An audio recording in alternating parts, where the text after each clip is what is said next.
जब बंगाल में 25,000 शिक्षकों की नियुक्ति को रद्द कर दिया, तो उस पर मुख्यमंत्री ममता बनर्जी बिफर गई।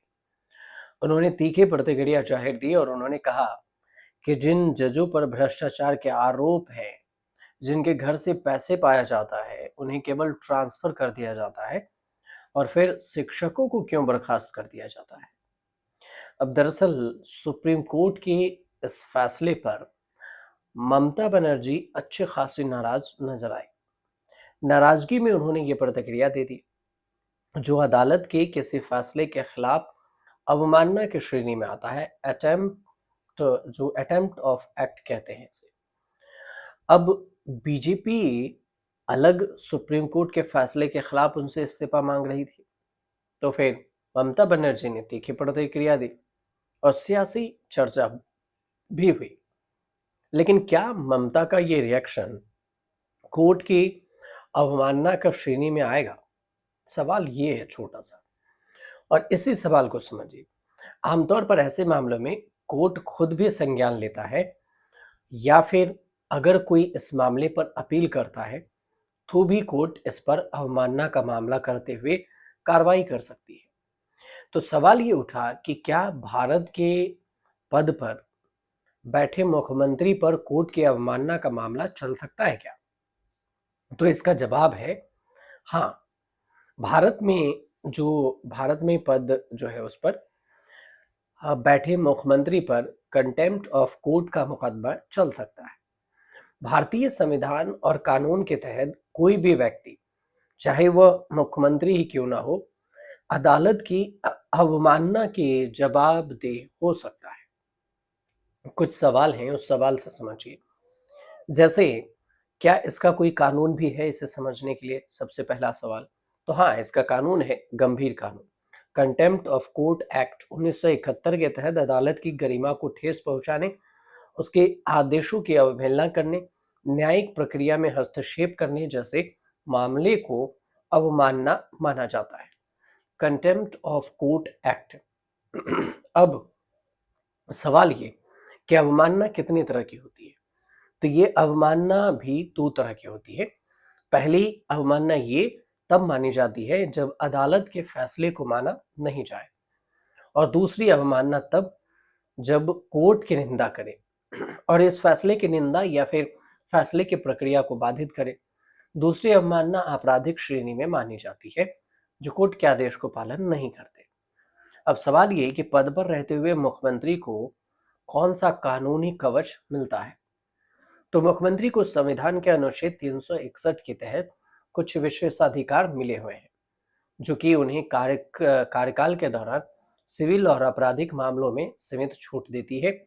लेकिन मुख्यमंत्री पद पर रहते हुए ही दिल्ली के पूर्व मुख्यमंत्री अरविंद केजरीवाल तिहाड़ भी भेजे गए, लेकिन ये कवच कंटेम्प्ट ऑफ कोर्ट के मामले में लागू नहीं होता।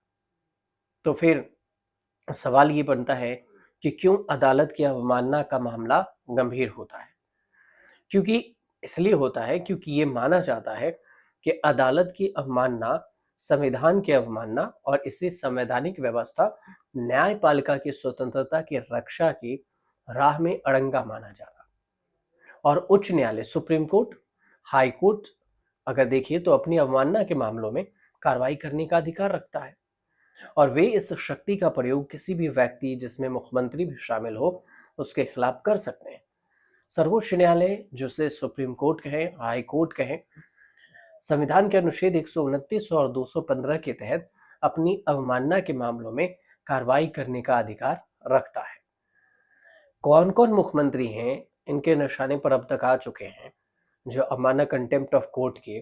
तो भारत में कई मौकों पर मुख्यमंत्रियों सहित कई बड़े नेता पर कंटेम्प्ट ऑफ कोर्ट के मामले दर्ज हुए और कार्रवाई हुई। उसमें दिल्ली के जो मुख्यमंत्री हैं अरविंद केजरीवाल, जो पूर्व मुख्यमंत्री, उन पर 2014 में अरविंद केजरीवाल पर सुप्रीम कोर्ट के एक मामले में कथित तौर पर आपत्तिजनक टिप्पणी के लिए अवमानना का आरोप लगा था, और ये मामला उनकी ओर से माफी मांगने के बाद सुलझ गया। ममता बनर्जी खुद इससे पहले 2019 में सुप्रीम कोर्ट के खिलाफ टिप्पणी पर अवमानना के मामले में फंसते फंसते रह गई। उन्होंने कोलकाता के पुलिस आयुक्त से संबंधित एक मामले में न्यायपालिका पर सवाल उठाए। सुप्रीम कोर्ट ने इस मामले पर संज्ञान लिया, लेकिन इसे आगे नहीं बढ़ाया। 1990 के दशक में तमिलनाडु के तत्कालीन मुख्यमंत्री जे जयललिता पर मद्रास हाई कोर्ट के एक आदेश की अवहेलना के लिए अवमानना का मामला दर्ज हुआ। 2006 में केरल के तत्कालीन मुख्यमंत्री वी.एस. अच्युतानंदन को हाईकोर्ट के खिलाफ टिप्पणी के लिए अवमानना का नोटिस मिला और उन्होंने भी तब माफी मांग ली थी। 1996 में पीवी नरसिम्हा राव सरकार के कुछ मंत्रियों पर जैन हवाला कांड में भी कोर्ट के निर्देशों का पालन न करने के लिए अवमानना का आरोप लगा। हालांकि ये मामला आगे नहीं बढ़ा और इसी तरह तत्कालीन केंद्रीय मंत्री कपिल मिश्रा पर भी 2012 में एक प्रेस कॉन्फ्रेंस में सुप्रीम कोर्ट के फैसले पर टिप्पणी करने के लिए कंटेम्प्ट ऑफ कोर्ट याचिका दायर की गई थी, लेकिन सुप्रीम कोर्ट ने इसे खारिज कर दिया। अब सवाल ये उठता है कि क्या अदालत की अवमानना प्रधानमंत्री और केंद्रीय मंत्रियों के खिलाफ भी चल सकती है?